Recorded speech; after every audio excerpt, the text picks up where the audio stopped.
We saw about 3 cars kind of make their way through. I'm assuming maybe those were some of the construction vehicles that were clearing some of the signs and stuff. So we're waiting for that big surge of cars that have been back there towards North Gateway. But we're on 130th Street, the overpass, where they believe that this car went over. And you can see still no cars coming through at this hour. But we're waiting in just a couple of moments to see them start driving through. But this all happened at about 1 this morning. We have some Department of Transportation cameras showing you how big of a response this was when the crash first happened. 4 cars, including a box truck, were involved here. Seattle Fire Department said 2 people were in serious condition, and Washington State Patrol said 1 person was in critical condition. We also have some video to show you from the scene. We're told the driver responsible for this crash was, they believe, impaired and has non-life-threatening injuries. Washington State Patrol is saying that they took all of their time that they could to make sure that they're being diligent with this investigation, because it's a very serious crime here and they want to make sure it's done right.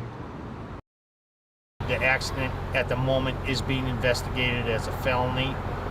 There are some indications of impairment on the driver that left the surface street and collided with several cars down on the freeway. Check this out.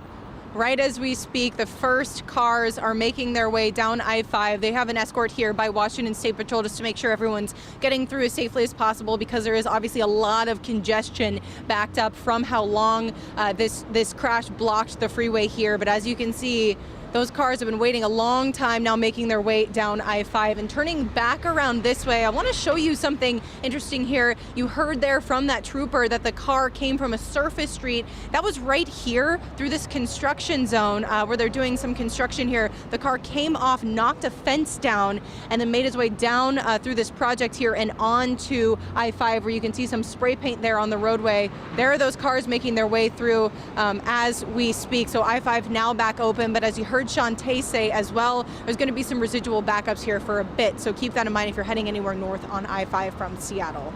Live in North Seattle, Kayla Lafferty, King 5 News.